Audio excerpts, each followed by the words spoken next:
many countries are there in the world? I don't don't even know. know. Yeah, I do. I remember that number from something I had to do, some report I had to do. But whatever it It's a is, lot. there's like 14 of them that ban us when they start hearing the music. And Don't have those rights, God huh? forbid that Sharon is banned in any country. Again.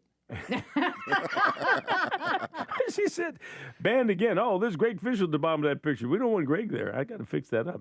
I love Greg. Well, He's great. Sharon is with CityView Media, and Good job. you come in here causing a ruckus All the time. Yeah, but you know what? You don't even wait to come in. You hear me say something crazy on there. Next thing I know, I get a text. Yep, absolutely. That's good. Does that cost extra? Yes, yes. You'll get my invoice. Well, she's with CityView, and I got a cough drop in my mouth because I'm a little raspy. Yeah. That's okay. Up too late last night, huh? I'm a professional. Yeah, I was up. No, it was just a full day. Yeah. And so when you have a full day, it really wears into the full night. Because normally I make it back from Raleigh, but I didn't make it. Yeah. But that's all right. That has nothing to do with what we're doing or why you're here. You got a bunch of stuff there. CityView, you come every other week. Somebody from your department somebody comes every other week. And every we other talk Monday. about, you guys cover an awful lot of stuff. What's the main thing here? Sure. So I wanted to let everybody know that they can certainly subscribe to our newsletter and get it in their inbox 6 days a week at cityviewnc.com. It's right there on the front page, but it's also, if you just want to go directly, cityviewnc.com/newsletters. And that will tell you what's going on in your community. You know, it's important that we know what's going on. We have 3 full-time reporters. Rachel HEIMANN Mercader, who covers city council. She covered actually the Spring Lake town manager hire. Also Deja Williams, who covers K-12, our education reporter, and then Paul Wolverton, who's our senior reporter. He covers PwC and the county commission, but of course they cover a lot of those things in between. He's been covering a lot of the Board of Elections stuff right now as well, too. But we have some really exciting news. So as you know, we have a monthly lifestyle magazine. Our editor left in a couple months ago. She decided to get out of the journalism business altogether. She was a young woman going back to school for marketing. But we have a new magazine editor that starts today. His name is Jason Beck, B-E-C-K, Jason Beck. He is a local. He's from this community. So we're going to get to meet him, I guess, at some point? At some point, yes. We didn't feel that we should throw him in here on his first day. I'll throw him on the fire. Yeah. So Jason has a long history of covering all different types of media. In fact, Jason worked with me at the Fayetteville Observer for the 10 years that I worked there. He was the marketing writer, so he wrote a lot of the publications that weren't on the news side. Like, for instance, you know, every year we produced a Dogwood Festival guide called the Dogwood Magazine, so he wrote that. He wrote the 40 Under 40 bio, so he did a lot of marketing writing. He's been working recently for a sports magazine, covering racing a lot. He worked at the Dunn Daily Record, the Hope Journal. So he's got a wide variety of hard news as well as niche publications. So we're really excited to have him on board as our magazine editor. You know, everybody wants the information. Yes. They just want it free. And it's really messed up the business model for most media folks. And we all had to make an adjustment. Radio, television, everybody. Yeah. And so it hit, I think, newspapers first. Absolutely. Because you guys, I mean, I remember the Fayetteville Observer. There was 200 people inside the newsroom. I went to work at the Fayetteville Observer in 2007, and we had over 400 employees. You know, a lot of folks worked back in the production area. There was a lot of commercial printing that went through that press, not just Fayetteville Observer and their products, but a lot of commercial printing that went through that press.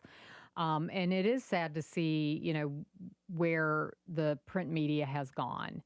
But, you know, we want people to know that CityView is alive and well. Local news is alive and well. All of our reporters, all of our freelancers, all of our photographers, our editor, we all live here locally. All of the reporting is done by people who live here, people that, you know, shop at the grocery stores you do, pay the same taxes y'all do.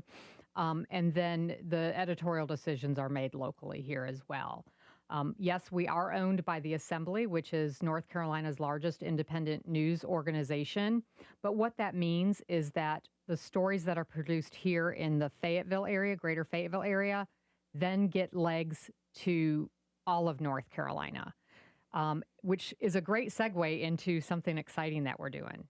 All Do right. we have to take a break, or do we need to? No, I want you to do that, but I Okay. want to just add to that point there about why it's important for there to be local Mm-hmm. news and local resources to talk about what's happening in this Yes, community. absolutely. Just last week, I think it was, WREL closed its bureau here. It took the Mm-hmm. sign down, it took everything out, and Yeah. I was there when they launched that. Yeah. And you go from a commitment from these stations in Raleigh and Durham to saying we need Fayetteville. But as those communities grow, and this is no knock on WREL, Mm. it is a sign of times. Mm-hmm. Everybody's tightening what they have to do, and so Absolutely. as Wake County continues to grow, Mm-hmm. there's not a need to win Fayetteville like it used to be in order to win the ratings. Right. And there was a big battle, between me and Greg Barnes down here when he worked. God rest his soul. What a great reporter he Mm-hmm. was. So you had that battle going on to win Fayetteville numbers. You don't need Fayetteville numbers in order to win the book up in Raleigh anymore Nope. because I think they're growing like 60 some odd people a day Yeah. up in Wake County. It's just tremendous the amount of growth in this part of the community. Anyway, Mm-hmm. that all aside, just to go back to your point that we still are here. We could use our Absolutely. own local television station here. Yeah. We could use that.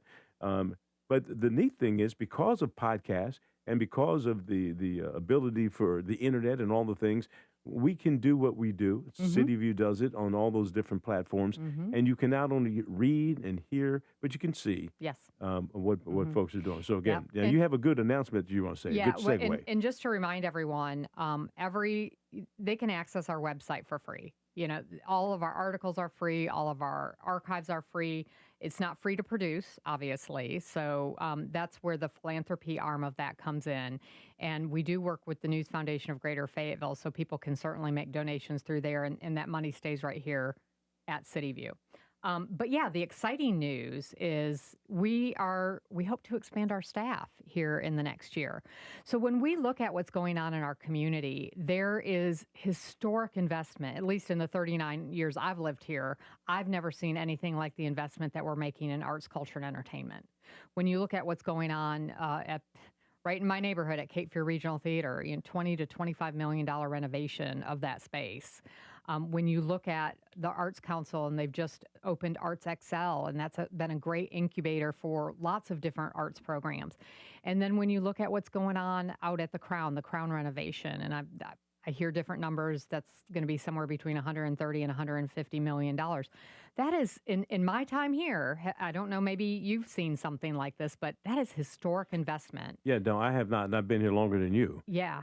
But here's the thing about that, and when I talk with Kirk Devier or talk with the mayor, everybody has an emphasis on making this community more than a bedroom community in Right. Fort Bragg. Right. And so when you talk about having arts and entertainment and reasons for people to come here, more Right. high tech type jobs, you have the residual impact of folks coming here to visit a sporting event, and Yeah. they say, this is not Vietnam. Yep. This is different than what has been described to me. And so Right. that's the big deal. So And the publications play a role in shaping how this area is seen. Absolutely. So with all this investment that's going on right now, we already know Fayetteville has a story to tell, but man, this is a big story that we have to tell. And I would argue that it is not being told well, at least not yet.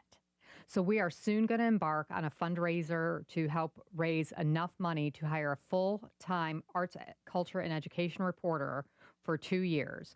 We will look to raise somewhere between $150,000 and $200,000, which will cover that reporter, their benefits, as well as editorial support, freelance photography, all the things that go with building a really strong arts, culture, and entertainment beat.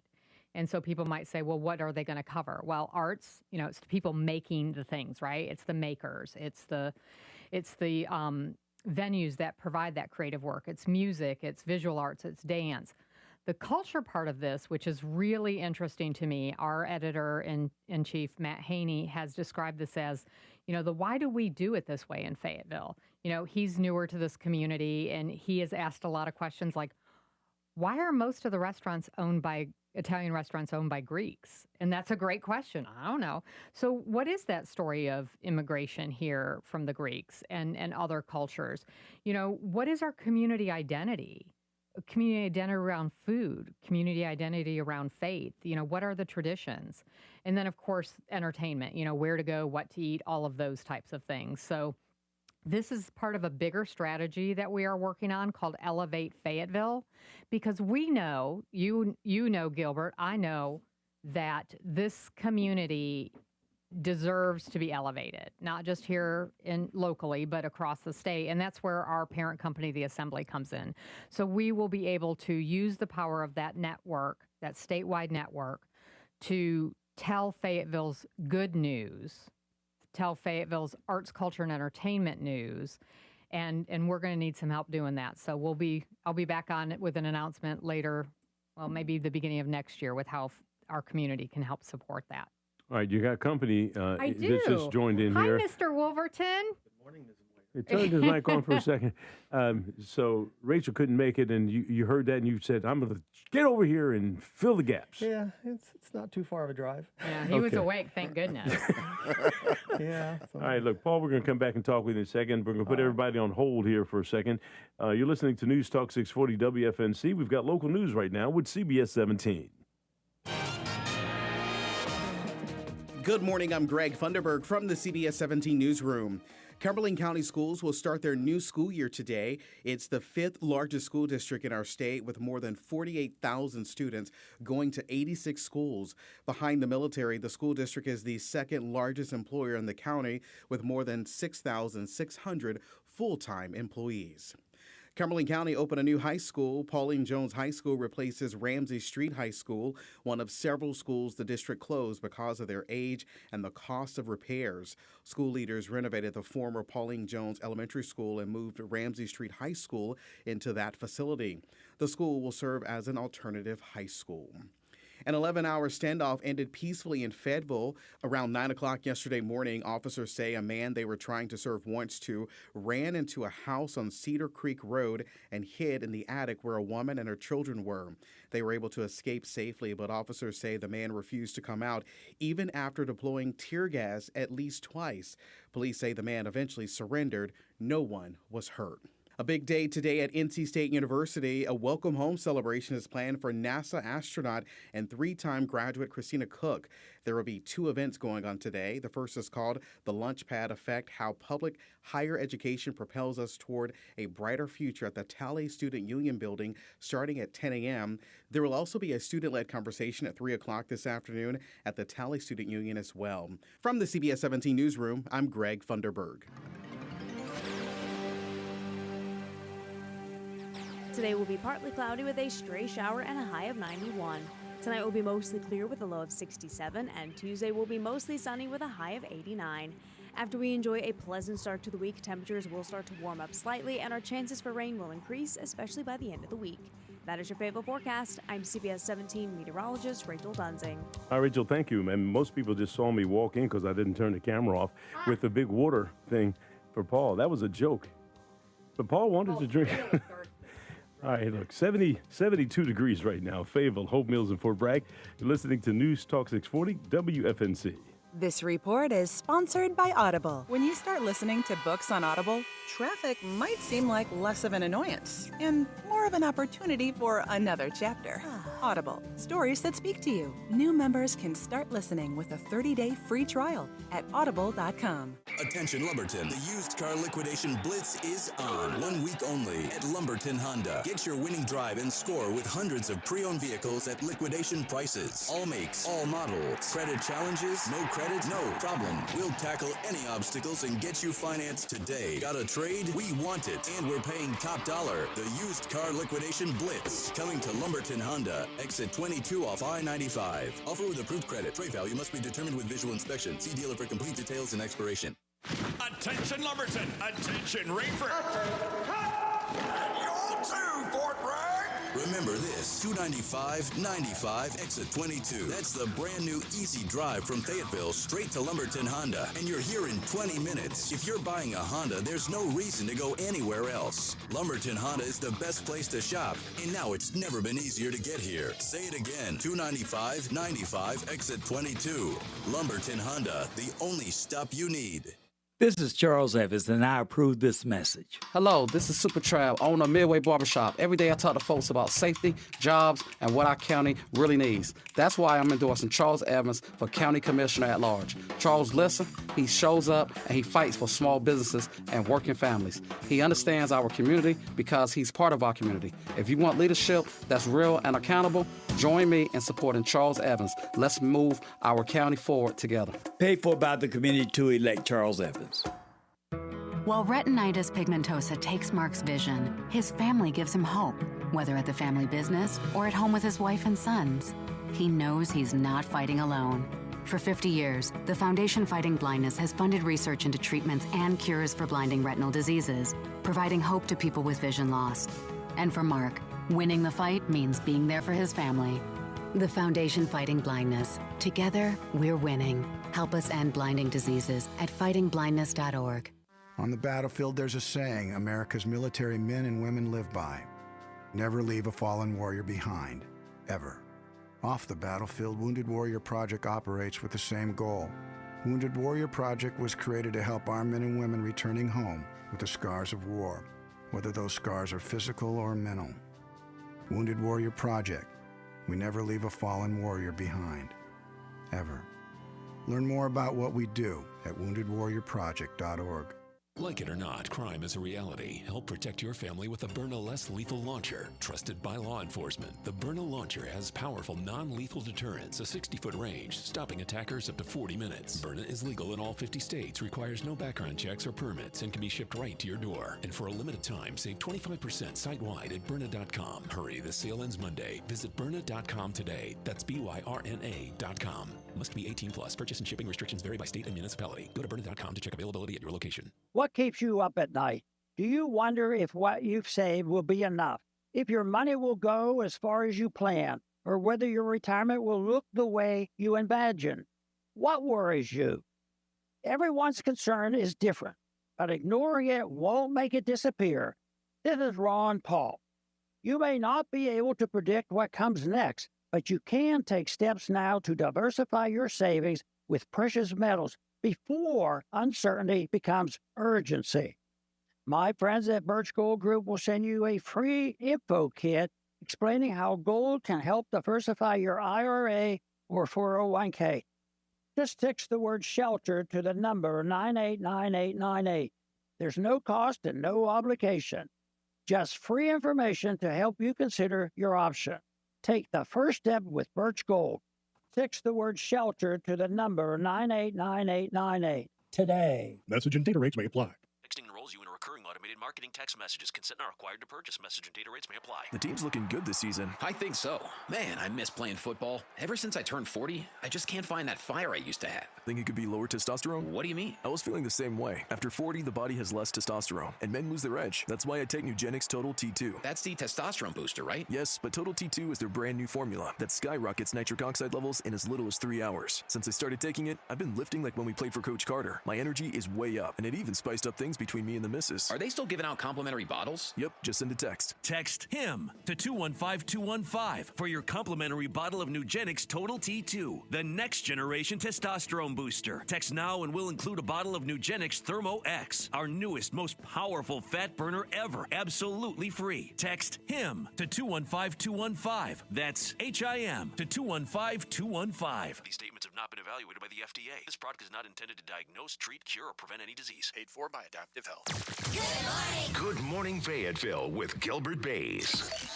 On WFNZ, News Talk 640 AM and now at 103.5 HD2. Your information crossroads, WFNZ. News Talk 640 WFNZ. Cut the music because we want Paul to be seen around the world as well. Who was that you were getting put on? Denise Williams. Denise Williams. Let's hear it for the boys. Yeah. See that? One beat, bam, boom. I can tell you something. Just like that. You know, just like if I say dun dun dun. Oh yeah. Dun dun dun dun dun. Come on now. Dun. Okay, I'll give you something hard. Classic. All right, well look, Paul Wolverton has joined the fray here. Yeah. He came to bail Sharon out because she was drowning in Oh, words. yeah. Because there's no way Sharon can carry a long conversation. Oh, wait. Absolutely. Yeah, yeah. All right. Well, look, Sharon, you said you had one more point you wanted to drive home. What is it? I do. So I know both the mayor and Chairman Devier have been on here talking about the Newsmaker series that we kicked off last month. And that was around our economy and how we move that forward. So our second series will be coming sometime in the next coming months, and it will be around quality of life. And we know that quality of life depends on your station in life, right? So we have a survey out there right now that we would love for people to take. They can find that on the News Foundation of Greater Fayetteville's website, which is Fay News. That's FAYNEWS.org/surveys, FAYNEWS.org/surveys. So that will be open through the end of the month. So we hope that people will take that survey and tell us what quality of life means to them. All right. Well, we look forward to, the one you had at Fayetteville State was just fantastic. All the reviews on that were just phenomenal.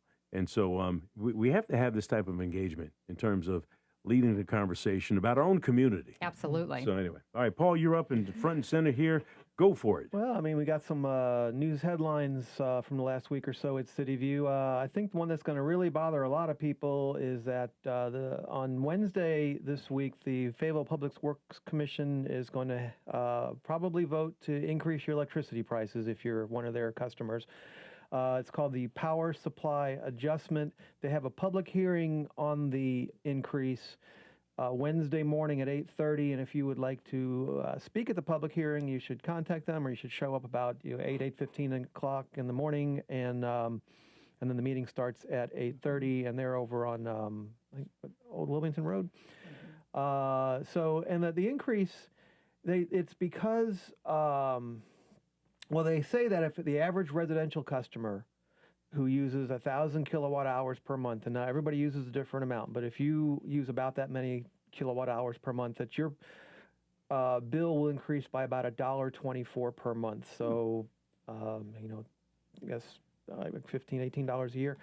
And the reason for the increase is that, remember, it was pretty cold this winter. We had those two storms, and the temperatures were down below freezing for a lot, and so people were cranking up their heat a lot, not just here in Fayetteville, but all over the state. And Duke, PW, while you pay a fixed rate for your power, 10 cents a kilowatt hour or whatever, PwC, the amount they pay to Duke goes up and down very fast. Like, I don't know if it's quite minute by minute, but it goes up and down, and it's based on how much demand Duke has and how much Duke has to pay to buy the fuel to power its natural gas power plants and its coal power plants. And so the PwC's bill to Duke Energy was $18.1 million higher than they had predicted last year. So they've got to pay that $18 million. And so they're going to raise our rate. Now, it could have been more. This increase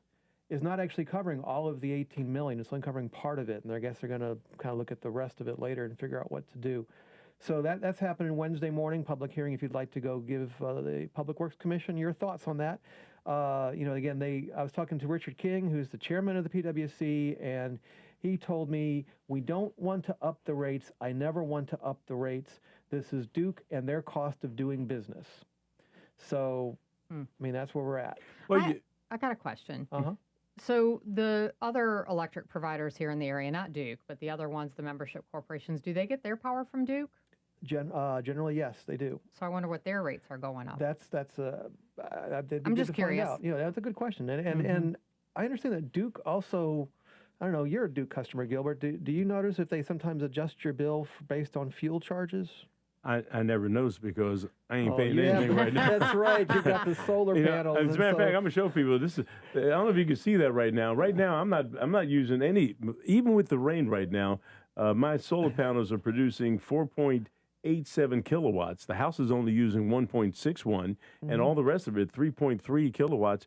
Going back to Duke, right now my house is running off the sun. So Duke's getting energy from you. Right. As a matter of fact, helping keep the rates low. Well, if you have solar panels, then you're your own power company, and that's how it's all set up. You become your own power company. You guys need to do something on that. Not me. That's him. Well, yeah, not you. No, Yeah, you. she's going to put the solar panels on her roof but to, look, I there want, you go. power her look, house. I wanted to point out the fact that time of use, and that probably has to do with everything. And Lamont Henson comes in and he talks about they left the card right now. We're in the summertime time of use. 3 to 6 p.m. is when you can save 35% of money from using the power. Well, So no, if you don't use your power from 3 to 6. right, that's right. Yeah. Now, keep in mind, though, another way to look at it is from 3 to 6 p.m., it costs about 50% more than it costs during the rest of the day. Right. So you can save money. There are a few ways for you to save some money, and that's one of the main. Until after 6. That's exactly right. That's what I do. Yeah. So I get up at 3 o'clock in the morning. I'm washing clothes. You know, and who's out there? All right, Paul, go ahead. It's your turn. Go ahead. Well, we got some other news. So it's been controversial about in the election where to put early voting locations. And the Board of Elections here in Fayetteville and Cumberland County, they weren't able to agree. There's 5 members on the Board of Elections, 3 Republicans, 2 Democrats, and the law requires them to be unanimous when they pick the early voting sites. And back in June, they had votes on it, and they couldn't come to an agreement. The Republicans wanted 7 locations, and the Democrats wanted 8.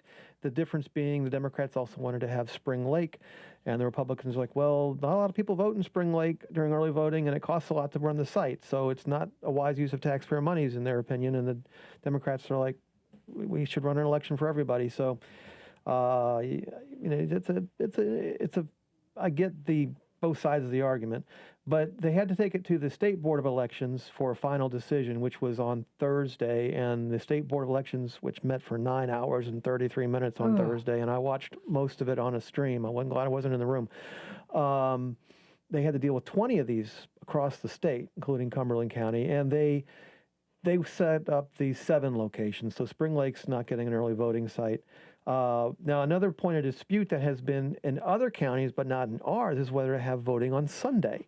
But both the Republicans and the Democrats here in Cumberland County said, let's do Sunday voting. So the state board approved the Sunday voting. But in other counties, sometimes they disagreed. And for the most part, the state board said, okay, in your county, whatever it is, Columbus County, let's say, you're not going to have Sunday voting. But we do have it here in Cumberland County. I think it's going to be on the, October 18th. But so there's that. Another thing that I'm going to finish writing a story about today, there's a complaint pending against Irene Grimes, who's a member of the Board of Elections, that was filed by the president or the chair of the Cumberland County Republican Women's Club. Now, this is a second complaint against someone, it's different person. It's a different person. Right. So, I mean, in the last year, I think we're up to 3 total complaints against members of our Board of Elections? Yeah, but one was knocked out. There was one knocked. Okay, actually, it's the 3rd complaint. Right. No, I'm sorry. We've had 4 complaints in the last year and a half. The first 3 were against Linda DeVore, who is the chair of the Board of Elections But here none in of Cumberland County. none of those allegations stuck. The first 3 were thrown out. Right. Irene Grimes did not get thrown out. The State Board of Elections said there's enough evidence, in their opinion, to continue with the investigation. And that was a partisan vote. The 3 Republicans voted to continue the investigation. The 2 Democrats voted against. And Irene is a Democrat. Of course, Linda's a Republican. So in Linda's case, the first one was thrown out unanimously. And the other 2, I'm not sure if they were unanimous or look, not. let me interject here. One was, Here's the one was thing. not, right? When we report these things, we report them with as much vigor as we can, and based on the facts that we have. And then when they're thrown out, sometimes we don't report with as much vigor about the fact that they were dismissed. And the problem with that is the fact that it lingers in people's minds, the allegations, and it's hard to get the allegations out. That's a fair point. CityView, when the allegations were thrown out against Linda DeVore, we reported that. But not with the same vigor that well, I don't know how you define vigor. Well, I mean, that's you could compare the stories. I mean, well, I think the vigor just is the allegations themselves sound juicy. I think is what it is. Okay, yeah, that's fair. And the situation against Irene Grimes has to do with, the elections director, Angie Amaro. The majority of the board back in the spring put in a petition to have her fired. And they didn't even loop in the 2 Democrats to give them a chance to weigh in on it. But when Irene Grimes learned of it, and she learned of it from Angie Amaro, and with Angie Amaro's permission, she published on Facebook the fact that there was this petition pending against Angie. And so the chair of the Republican Women's Club, Shamika Davis, I apologize, Shamika, I'm blank on your last name, but she filed a complaint feeling it was inappropriate for Irene to have publicized that. And so we'll see what happens when it goes forward. Look, we're running out of time, Paul, and it's unfortunate. I mean, you came in here to save Sharon. You've done a great job. Just wanted to give you a chance to make one more point here. Well, okay, we got some good news. Deja Williams had a good story last week about the water system, $12 million project connected public water to Grays Creek and Alderman Road elementary schools. People may recall that those two schools were operating on bottled water since 2017 till about this time last year. But then they get the filters in. They got the filters in this time last year. But because of the PFAS Gen X contamination in their area, I found a drinking water fountain with a sign telling people not to drink out of the drinking water fountain in one of the schools. And so they had that problem, and then but now they've finally hooked them up to public water. The PwC had a ribbon cutting just in the last week or two to celebrate the fact that they, along with the schools and with Senator Tom McGinnis and Representative Diane Wheatley, who helped bring the money down. So now they have public water running to those schools in Grays Creek. All right, it's about time to give you the boot. And I hate it because time really just flies it goes here. Fast, it does. But that's okay, and we're glad we're here. We look forward to having you back in a couple of weeks. I'm getting a stare down from our producer over there. Have you met our new producer? Is it Vic? Is right? I can't seem to. That is Vic. That's Vic. To peek around. So in any event, thank you guys for coming out, giving us information with CityView Media. Now I got two words to say. Yeah, cityviewnc.com, and you can pick us up on newsstands all around the city. We have the Back to School edition out there now with Superintendent Bracey on the cover. All right. Well, there you go. And that's the way it was. Ladies and gentlemen, thank you so much for coming out. You're listening to News Talk 640. Do you need to go straight to commercials, or we got time for weather? We can do weather. All right. We've got Rachel Dunsing with Fayetteville's most dependable forecast. Today will be partly cloudy with a stray shower and a high of 91. Tonight will be mostly clear with